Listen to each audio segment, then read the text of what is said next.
Hi there, and welcome to this episode of Screech Commentaries. My name is David Baron von Fabulous Lark, and my co-commentator is. Callum, the good doctor, Young. We're here today to bring you another exciting episode of the Keyforge online team event Top Cut. I believe we're now down to the final 8, so the quarterfinals. Am I correct there, Callum? I believe so, yes. Do you want to run us down who has made it to the final 8? Because we have a bit of a civil war going on, a veritable Captain America and Iron Man situation. A veritable Captain N, a veritable civil war indeed between the Hamburg Atlanteans. And so today we have Hamburg Atlanteans 3 versus Hamburg Atlanteans 2. Hmm. Hamburg Atlanteans, a team you've seen at the top of many of the events that we've commentated thus far, as they are very, very good. Team that we've also have commentated on previously as well, and in fact, the first deck we're going to be talking about today is one that we have commentated on previously in Prodigy Uchida. Yes, Prodigy Uchida being played by Finchmaster, representing Hamburg Atlanteans 3. So this deck is quite notorious, as it has a very sort of specific archetype, and it's perhaps the peak of that. And that is have Autoencoder, discard all of your creatures, destroy everything on the board, and play pips. Yeah, so the big focus here when you look at it is the creature control, which is 22. In fact, the creature control, other than its board presence, is the highest stat in the deck, which you don't see too often. You know, it'll tend to be its Ember generation, maybe its speed, but in this case, the creature control. Yeah, higher than the expected Ember even. And so, triple Gateway to Dis, triple Fangtooth Cavern, triple Rapid Evolution to protect any of your own creatures that you do maybe fancy playing. And as a result, you pretty much just clear your opponent's board every single turn. Yeah, you'll be... If anyone reaps in this game, I will be incredibly surprised. And I believe in the last game we commented with this, no one managed a single reap. No, not a single reap happened the last game we commented with this. It was over. And it's got 17 pips, so can generate that Ember pretty quickly, whilst basically stopping you from doing anything and cycling very quickly with the Autoencoder. Yep. It's also got double Inspector, double Infernus to purge any useful things that you might get to play. Yeah, and I think that the Infernus and the Inspector can be important because it just means that if you do have things other than creatures, it's going to be firstly purging any actions you have just to make it even harder to do anything, and then Inspectors you might get lucky and hit some things in hand that are really useful too. Yeah, so you just take them out of the race for pips, basically. Yeah, so I think the Dis is the very much one of the... I think the Disney Untamed are kind of the two focuses here, really, when you, like, as you said, with the 3 gateway to Disses, that even if someone, like, managed to get, like, a lucky hand of, say, 6 creatures and be like, okay, now because they're on the board, he's going to have that gateway to Dis ready to just sweep that away and just reset the board. That's where all your creature control and disruption comes from. And the Logos is pretty good too. You've got, like, Double Daughter, Autoencoder, Lethal Logica, Neurosiphon, so lots of card draw. Yeah. And then Effervescent Principle, BDQ, in case you need any of those, which you might. Yeah. Also got a couple of daughters as well, so if you haven't got this Fangtooth out yet, you get those daughters out, get that draw, and just get further towards your end game of shutting down that board. Yeah, and it will just beat most decks by doing this. So just gonna go into a couple of rares. One that I maybe kind of like dismissed a bit in the previous game, but I now kind of have like a more of an appreciation for is Earthbind. This creature cannot be used unless its creature has discarded a card this turn. You know, if say someone has got like a bigger creature that's going to be more like sticking on the board, you know, like your bigger Saurians, some of your larger Sanctum. Larger Sanctum creatures, something like Brobnar. If you play some AoE Brobnar, maybe some of them have quite large creatures. Whacking an Earthbind on that and just meaning that this one may stay alive, but you know we have to do anything with it is a very very good move. It's a good card, not one you see that often. But yeah, it is triple Fangtooth in the Untamed that is really gonna be impactful, along with the Autoencoder, just to allow you to just kind of rip through your deck like a toddler with a box of tissue paper. That's a very specific analogy there. If you ever seen a toddler with a box of tissue paper, it's terrifying, Callum. I have not, but I imagine it is terrifying. So should we have a look at the other deck that it will be tearing apart like a toddler with a box of tissue paper today? Well, let's see if it will be. We have Specialist Sandstorm Gleefswald. It's being played by Lorenzo from Hamburg Atlanteans 2. Indeed it is. And we have another Mass Mutation deck with the return of Sanctum. Always a fan to see those guys back at it again. Yes, and I think the irony of this is that this deck will stop pretty much all other things except the sort of plan that Prodigy Uchida was trying to pull off. Mm. Because if you look at it, it's incredibly controlling in a certain way because you have a response to most things that are happening in the game. So you Yeah. have double Skippy Time Hog, which will shut down the usage of the board Yes, at Skippy several Time points. Hog is a rare. Your opponent cannot use any card during their turn. So that's artifacts, that's creatures, anything you have on the board with like any kind of like thing you make you turn it sideways, you can't use during your turn. You still play Yeah, cards, you just can't use them, to clarify. superb card. You've got the Purifier of Souls to turn off a lot of destroyed effects, which would hit a lot of your sort of Ludo Saurian combinations. Also, A it's lot of like your sort of some kind of KOTE dis as well. This is very good for with your kind of dust imp some shenanigans. none of your mutant fiends in mass mutation disc. Indeed. You've got the Vault Keeper to turn off stealing, Yep. which is also going to take out a lot of decks. Actually, just to come back on the Purifier of Souls, though, one thing to note is destroyed effects cannot trigger is a mutual effect. So, for example, the Techno Fiends in Specialist also will not work. It's not just your opponent's cards that destroy Yeah, effects. got to be a bit careful with that one, but I think they'll probably be okay. It's not that many destroyed effects. No. And yeah, it's got a double Mark of Dis, which will be very controlling, along with a lot of other useful discs like the Essence Scales, the Techno Fiends. Yeah. To destroy that. It's got a break key as well, which is super handy. If your opponent's forged more keys than you can unforge their key, and they gain 6. Really useful if you've got any ways to increase their key cost. This deck doesn't, but I've got a few with that where, yeah, it can be very effective. So one other thing noting as well is it has Maleficorn, which is enhance for 4 damage pips, and after any creature is dealt damage by a bonus icon, deal 1 damage to that creature, just doubling the damage of your damage icons. That contributes to the 9 damage enhancements in the stack. It does, yeah. Just a lot of enhancements across the board. 7 capture, 9 damage, 5 draw. Enhancements for days. This deck would usually be looking to play a very slow, very controlling game, just kind of strangle the life out of your opponent by stopping them from really doing anything. The problem is that it's a deck with 23 creatures against a deck that has 22 creature control and loves wiping the board. Yeah, this is the difficulty. A lot of the effects this deck has that are very useful are decks that require a creature to stay on the board for a turn or more, and then to do a thing. You've got stuff like Snoret, which you can, with I assume we can look at some of these enhancements, and if you've got some capture, that's a lot of it. Yeah, you definitely got some capture in that disc, so you could potentially put a bunch of capture icons onto your Snoret and then action it. But yeah, stuff like the captures in Sanctum on the Salvador's Scrivener Fabian. Therefore, you want to have that stick around and steal. And I just don't think any of the things are going to last more than a turn. Yeah, for a good chunk of the game. Exactly. This is the issue that you have is that you've also got like stuff like Adaptoid with a bunch of enhancements in logos. That could be a very fun Adaptoid. But the issue is that assuming that Prodigy gets those fantasies out early, then you've got to think that keeping anything on the board is going to be difficult. And then if anything is like still on the board, you've got stuff like your Gateways, your Death Quarks, everything like that to just go, oh, that's a bit scary. I'd like that dead, please. Yeah, even if it can make it through the deck once, Prodigy has then probably got the lock-in in a way that I think Sandstone will not make it through. Yeah. Just because it's so creature dependent. The big problem we have here is the big fat 0 in artifact control. And that's going to be a struggle because I think this is a conversation I've had with like other Keyforge players recently, is like how essential is artifact control in today's meta? And I think it's becoming to a point where it is essential. Yeah, which I think is a bit of a shame. I don't like pigeonholing a deck like that. It's difficult. But it does feel like it a little bit. Yeah, I think that even if you had like just say with these houses, I don't know what artifact control there is. Does have Poltergeist? They have Harvest Time would probably do it. Harvest Time, yeah. That'd be actually very good to purge. That'd be great, yeah. Harvest Time would be great, but that's a rare and unlikely to get. And I think that's part of the problem with today's game is that you do come across decks where you just need to be able to just get rid of artifacts, and sometimes you need certain responses. Yeah. And double Mark of Disc maybe delay it, but I don't think it ultimately stops it. No, Mark of Disc, it requires priests on the board.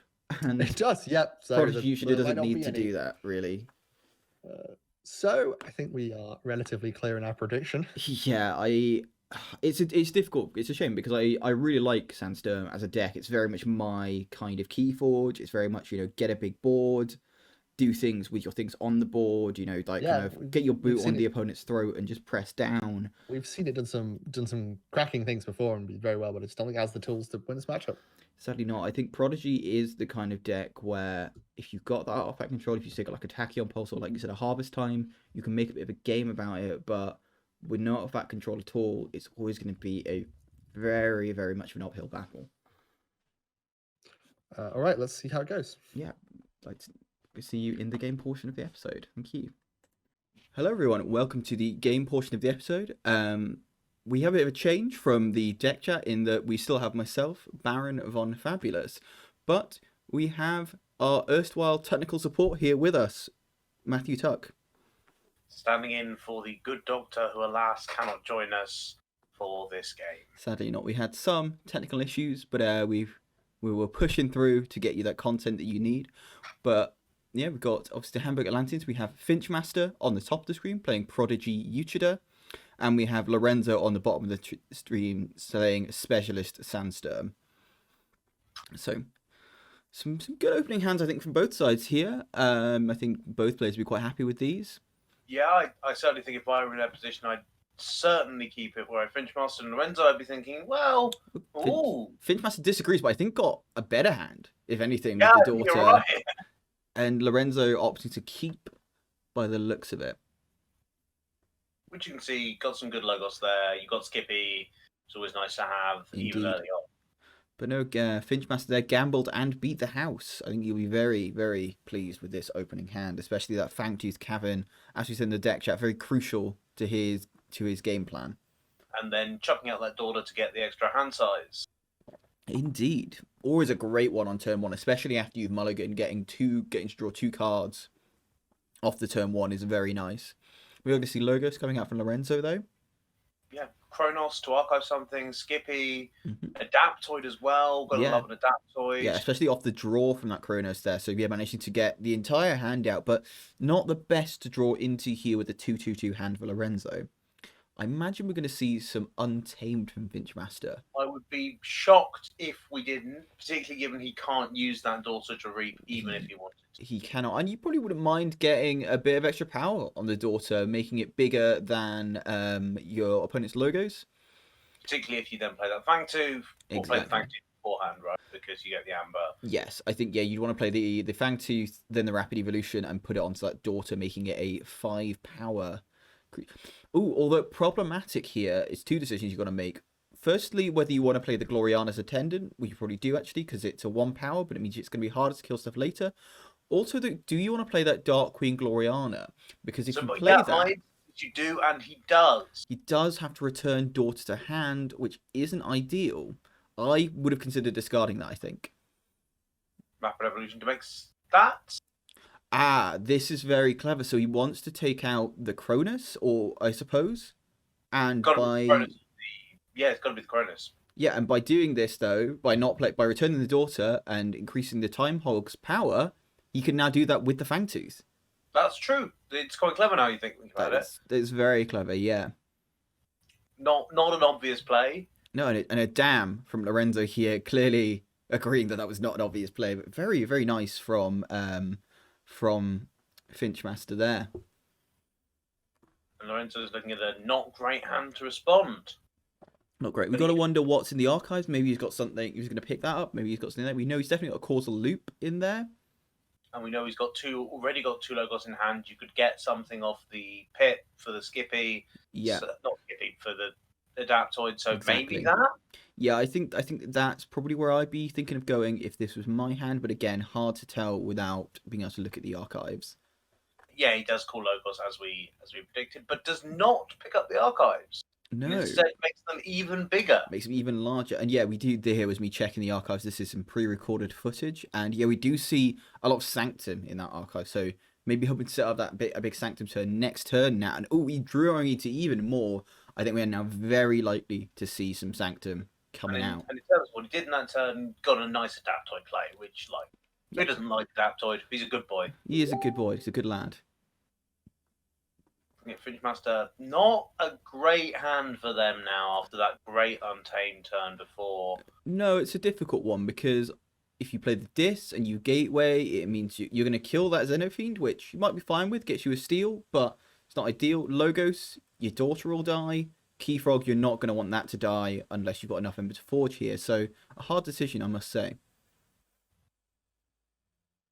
Yeah, I mean, you could maybe hit the Gateway, but it seems like it would be a very early on to do that. Yeah, and especially still getting those 3 chains where you're wanting to get out those Fangtooths, that auto-encoder, those artifacts. Chaining yourself this early is not something I'd be thrilled about.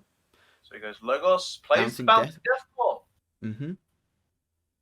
And it plays the daughter just for that Ember. It's going to, of course, be killed by the Fangtooth Cavern, which we now see. But it does increase his hand for at least 1 turn. It does, yes. It gets him that extra draw, which is nice. And I think Dis maybe, if we are going to see a big Sanctum turn, Dis may be where we're going. And if we do see that big Sanctum turn, I think Lorenzo is not going to be thrilled. Lorenzo thinking about it, though, considering. I mean, I would expect Sanctum. We've seen the archives. There's lots of Sanctum in there. He's got 4 Sanctum cards in hand. But maybe not, because looking at that Ember Heart, as I see it, it's got some damage just to that shoulder armor, which means he'd actually have to potentially kill one of his own creatures. Yeah, we do see the Sanctum. I think one thing that possibly led to that quite large amount of thought we saw there is that these are teammates. These are 2 players who have played with each other a lot, kind of know how each other play a lot, and maybe that's something considering he's probably got at least 1 Gateway Dis in hand, and it's kind of thinking, do I want to play? And we do see he didn't play into it too much, didn't pick up that archive, didn't take those Sanctum cards into hand, clearly kind of smelled something was up and was like, we haven't seen him play Dis at all this matchup. Maybe he's like hoping I overcommit to the board.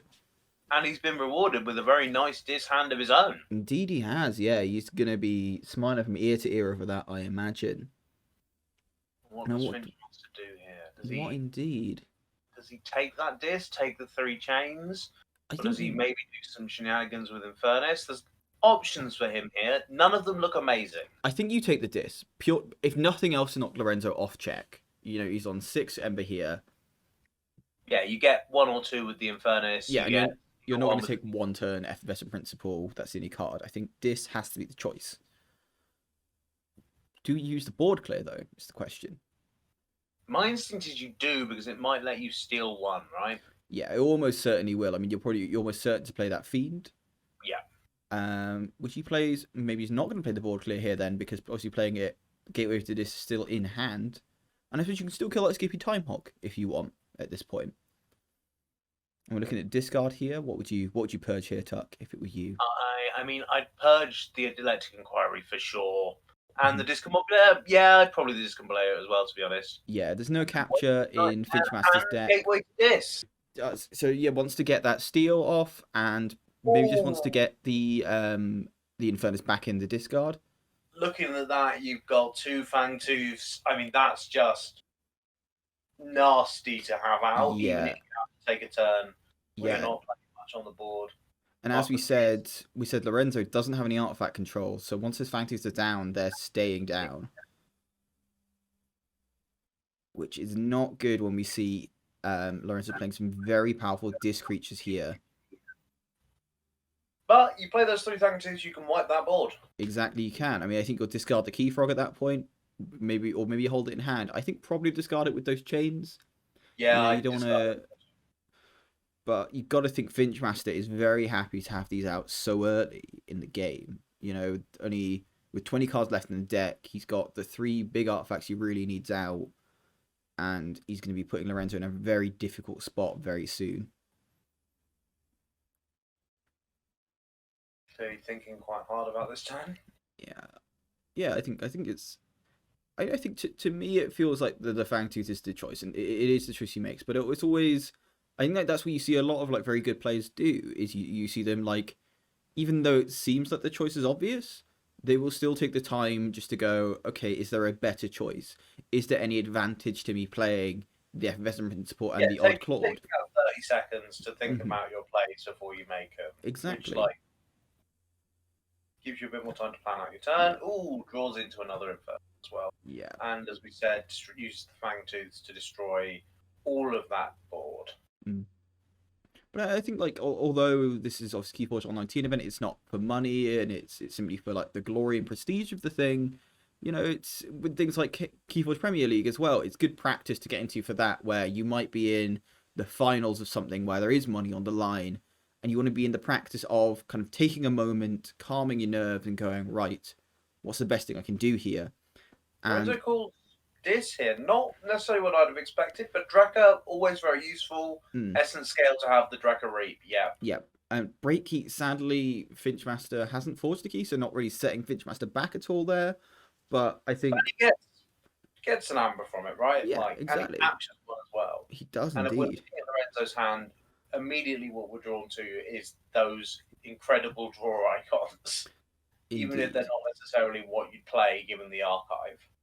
No. I mean, I think at some point you're going to have to play that big Sanctum turn, but the way to look at it is, though, here, with that Logos, you could draw it into an even better Sanctum turn. I don't think, other than that Ember Heart with the Bulwark and the Shoulder Armor, any Sanctum's been played at all, and that might be the way you play around the Fangtooth, you just flood the board. But that was it, yeah. Oh, Effervescent Principle. Yeah, and that's it. And the Auto-Encoder. I mean, I love Auto-Encoder, and I think that was that can be a big contribution. Yeah, and we do see Finchmaster get the gateway to Dis here, which is a real problem for Lorenzo, although he doesn't know it, because even if he does try and combat that those Fangtooth by just flooding the board with creatures, Lorenzo can just wipe them all away for the cost of a mere 3 chains. Yeah, I mean that's his big problem here, right? Is that you can't really establish a board very easily because you've got the triple Fangtooths. And if you're Finchmaster, you'll play into that. Yeah. And then Finchmaster's got the gateway as well. Stirring Grave, Archives the Kronos, gotta think he's planning a big Logos turn there, but he's also just drawn into 4 pretty nice Sanctum cards. Yeah, I think you are right, though. I think we are going to see a Logos turn just to archive a whole bunch. Yeah. We've also seen the second Mark of Dis now from Lorenzo into a completely empty board, and I think this is the power of Finchmaster's deck, in that it's so board light and it so doesn't need the board, it makes your opponent's cards like Mark of Dis actually actively worse. Yeah, I mean, I think there's an interesting question with Finchmaster here, which is maybe even discard that gateway to Dis, because he doesn't know that there's lots of creatures in Lorenzo's hand, even if we do, though he might be thinking at looking at discard and draw, but even then, Triple Fangtooth is not a board clear, but it's pretty close to one if you're happy to destroy your own creatures. At this point, it definitely is for Finchmaster. I mean, we're going to see probably a lot of Sanctum cards go on the board. I mean, I think that could be what? Yeah, but he's got to be thinking about that, right? Like, he's got to be worried about all that Sanctum. He really does. Gateway. Yeah, I mean... Gateway, play the Infernus, knock him off check. Yeah, definitely. I mean, the Red Hot Armor will do some work, but not enough to kill anything. Yeah, I mean, I think he probably will hold that gateway. He might discard the Red Hot Armor and just be like, it's not worth it playing it just for an Ember. I'd rather maybe get a bigger Logos turn down the line. And he is playing Dis. Plays the Red Hot Armor for the Ember. Armor, plays the Infernus. Okay, and we are going to see some purging from the Infernus. What would you get rid of? Probably Stirring Grave? Let's have a look at what's in the disc. And we do see Break Key and the Stirring Grave. I think those are both very sensible options. You know, I might have got Mark of Dis myself, perhaps, but like... if I was playing under the deck, yes, but with Finchmaster's deck, you're so infrequently having creatures on the board. And discards that gateway. He does. That's interesting. Could have been a risk for him there. That's risky business. I mean, with a lot of... he knows the Sanctum's coming. He knows he's not seen the Sanctum. He knows Lorenzo only has 5 cards left. Do you think if you're Lorenzo, you take that big Sanctum turn now, or you archive all that remaining Sanctum with the Logos? I think there's 2 things that could be running through Lorenzo's head here. The first is that he knows that there are 3 gateway to Disses in Finchmaster's deck. So is he thinking, well, the only reason he would discard that gateway is if he had another gateway and he's still reticent to play that Sanctum turn? But then the second thought you have there is, well, I can't never play the Sanctum turn. Yeah. You know, at some point he's got to make a choice. Otherwise, that's like a solid 10 cards that are just sitting in an archive in hand. Exactly, and I suppose the thing with the Sanctum turn is it does take Finchmaster off check here. So I think now Yes. may be the time. I think now, if there's a time to play it, it's now. Would be my thoughts. I mean, I think we've got to acknowledge that Lorenzo is thinking quite hard about this turn, So- as you absolutely would be in his position, because I mean, there is some interesting with the Logos, given you've got the Kronos in the archives. You could get 4 cards archived from your hand from that. yeah, you definitely could, yeah, because there's a draw icon on the Kronos, I believe, is there. As well. Yes, plus the Labok. Well, sorry, Labok. And Emberheart as well. You can ward something to maybe protect it against a Fangtooth as to, Yeah. you know, There's or lots of options for Lorenzo right now. yeah, and Finchmaster's in a very strong position for sure. oh, completely. But I think I would go for the Sanctum purely to knock Finchmaster off the check and maybe buy myself a little bit more time and just hope he hasn't got that board clear.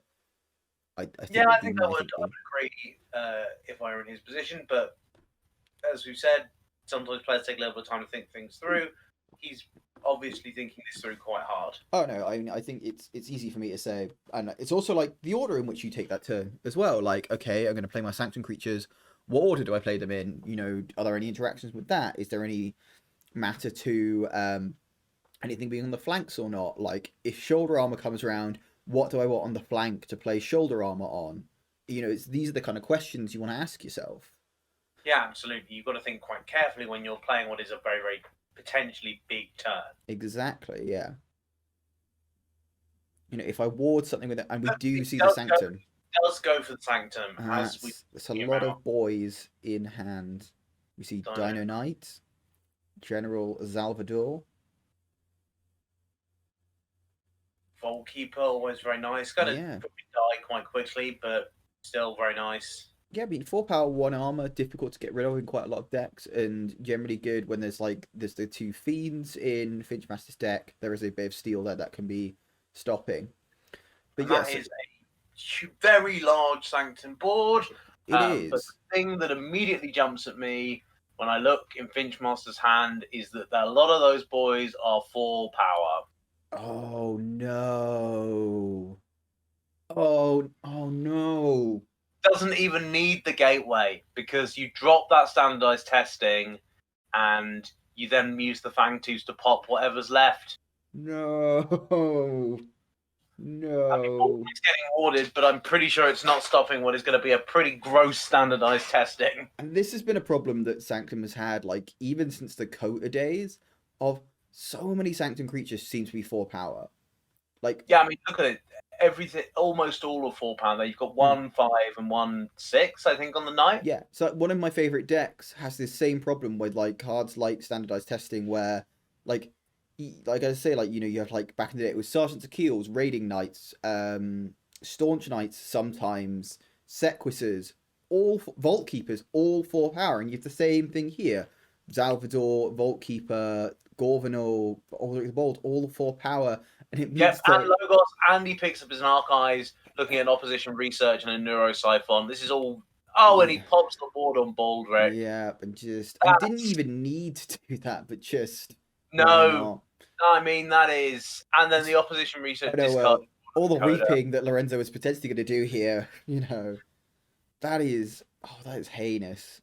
I mean, that is a hell of a turn. Lorenzo now got a gasp for something with that Kronos, right?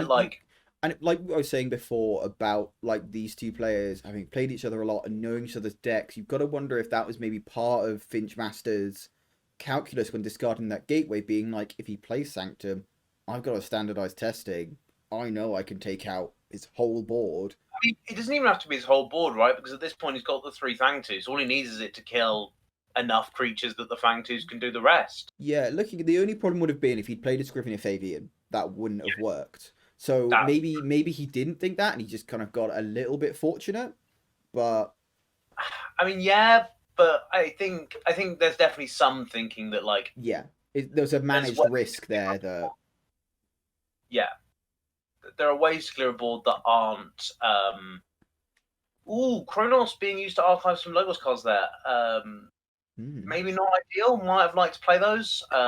someone will have to remind me on the rules whether Kronos is you must or you may archive. I think it's no. You may. You don't have to. You may. So I think it would have been intentional archiving there.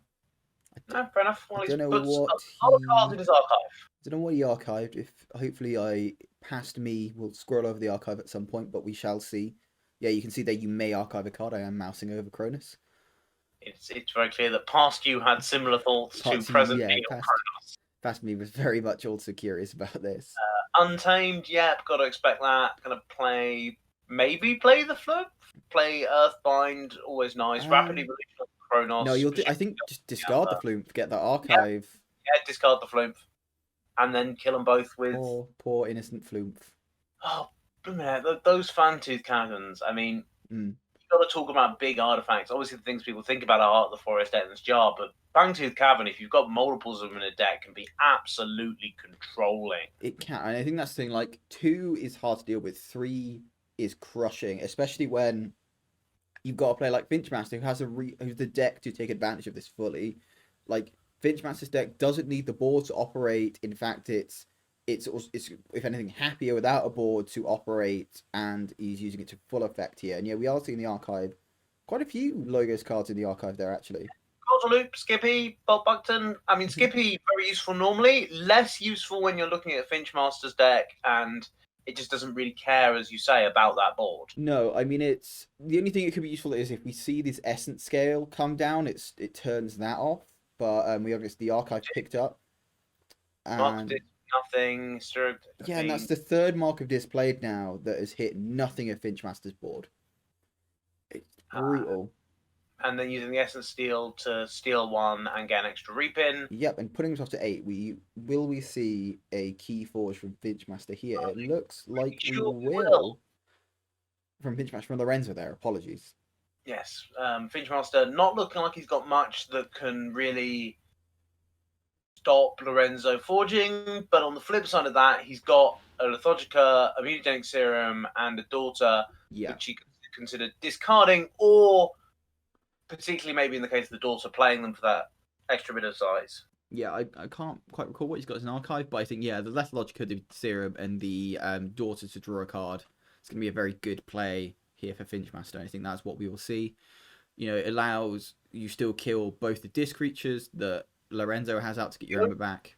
Just thinking about that, though, we saw in his archive that he had, I think, another Imp Spectre. Maybe he might choose to pull that and Essence Scale, hit that. Yeah, that's a possibility too, definitely. And let's just have a look. Yeah, we do see the archive picked up here. Yep, and as I said, double Imp Spectre, which you can play and then have your own Fangtooth Caverns destroy to purge 2 cards from Lorenzo's hand. Yep, and we do see the Relentless Creeper with a Amber hip on it, which you're going to be very happy with. Yeah, Relentless Creeper with an Amber, very nice. Get rid of this, not waiting on the Fangtooths. Oh, and that's interesting here, not playing the Relentless Creeper. But correct me if I'm... Yes, so the Relentless Creeper is going to die after the deck's been reshuffled. Yeah. That's very clever play from Finchmaster there, making sure that he can pull that out of the discard at his leisure and it doesn't get flipped with the deck. Some clever timing he considered right there. Yeah, and I think like some people will look at this Fangtooth deck and say, oh, it's a simple deck. You just put down the Fangtooths and just play pips. But we're seeing real skill here from Finchmaster. You know, things like that with Relentless Creeper. You know, little things like that show he really knows how to play this deck and is really getting the most out of it. I mean, if you're looking at what Lorenzo is doing in response, what he's doing is playing out some Logos creatures that he knows are going to die. And that's just a fact of where you are with this deck and this game state. Yeah, although he has drawn into some Sanctum, plus Sanctum in his archive, that means maybe they won't all die next time. No, and you've got to think that Lorenzo's like, right, this is the time. If we're going to try and get these out, we've just seen him flip his deck. We know he's used all of his board clear. He might not have drawn into any more yet. This next turn, we might be able to get some Sanctum out and do something with it. I mean, Finchmaster thinking about his house choice here, my instinct is that it's probably Logos, given he's got 4 Logos cards and 1 Untamed in hand. I would think so, yeah. I mean, that Lethal Logica, as I've said many a times, not a big Lethal Logica guy, but it could definitely be one to play. And I think you probably don't play the Munchling just because it will die and it will leave either Adapt or Book-Bukton alive. So you just play the Daughter for that card draw. For the auto encoder. Yeah, and then you probably leave the Adaptoid alive because if it's not got anything to fight, it's not actually that useful. Yeah, I mean, it's just an extra amber from Reaping, right? Exactly. A lot of Adaptoids. Really interesting plays come from decks where you've got lots of pips, like Lorenzo has, but then also a way to make that Adaptoid fight quite a lot, which he doesn't have because there's no board to fight. He does not, no. Yep, Lithogica getting both Daughters now. Ooh, that's an interesting complication for him right there. I think we will see both Daughters come down. He does discard the Munchling for the autoencoder, probably seeing what's going to his archive before he makes the decision with the Daughters. I mean, I don't... It's a difficult one, because leave the Bob-Bukton alive. It's a good one to have alive. It's got an Ember on it. You'd be like, I'm quite like to have that gone, but drawing an extra card's pretty nice too. Drawing an extra 2, right, if he plays both. Yeah, I think he's definitely going to play 1, because I think he'll definitely want to get rid of the Bob-Bukton and not be fussed about the Adaptoid. It's whether or not he plays the second, I think would be my thought here. I guess if you discard it, though, you archive a card. So you're getting a card either way. Just a question of whether you would rather a card in your hand. And we see the concession from Lorenzo, I guess, just sees the writing on the wall, thinks, I can't get back into this with the Fangtooths, the Essence Scale, the autoencoder, all of Finchmaster's tricks down, and just goes, you know what, GG, well played. I mean, I think just as a thought on this, that like a lot of people say when you look at Keyforge that it doesn't have states where you're going to concede or draw very often. But what you can see is that there are some matchups like this one when you're in a state like this where, I mean, maybe you should think about conceding because you probably don't have a way out and it's going to be a bit of a miserable experience, you grinding your way through just to have all of your creatures destroyed every turn. Yeah, I think especially in like a longer tournament as well, there's definitely some credence to this where you know that it's going to be mentally very taxing to kind of play out this game and that, you're probably going to lose eventually and that you're going to be then like a lot more tired for the rest of the games and you just think, you know what, I'm done here. I'm not getting back into this game. I'd rather save my mental reserves for a game that actually they'll make a difference to. And of course, there's the additional factor that's specific to this matchup, which is that these are both players from the Hamburg Atlanteans. They both know each other. There's reasonable odds that they might be friends. Mm-hmm. And if you're playing a game with a friend, as you and I have in the past, when you're in a situation where you can't win, you do often go, you know what, I'll concede. It's not fun for either of us at this point. And also, further credence that, if they played this matchup quite a few times, I imagine, these are two probably of their best decks, if they're bringing them to KOTE, you've got to imagine that they've played against each other before and have like ended up in this situation and been like, this only ever goes one way. And oh yeah, absolutely. I think if I were Lorenzo, I probably would have conceded in his position as well. Yeah, I think that's very fair. But yeah, a really great game, a really interesting game to see, and I think seeing really what Prodigy used to can do and the kind of situation it can get its opponent in if allowed to, really excellent to both players, and yeah, happy with that game. I have been David Baron von Fabulous Lark. I've been Matt, technical support Tuck. We've been Screech Bomb Commentaries. Thank you very much for listening, and goodbye. Hamburg Atlanteans, but at the same time, a real shame for the Hamburg Atlanteans. Yeah, you always hate to see a team with the quality of the Hamburg Atlanteans leaving the competition, and that's what we've seen today. I've won. Yes, but it is good that a team that as good as the Hamburg Atlanteans continues on to the next phase. Excellent. Always excellent to see. Could be very excited to see the Hamburg Atlanteans in the final. We should probably stop this bit because this could go on forever. It could. It could. We've been in an endless circle of jerking. Okay. Well, thank you very much for listening. I have been David Baron von Fabulous Lark. And I've been Callum, the good Dr. Young. We've been Screech Bomb Commentaries. Goodbye. Bye-bye.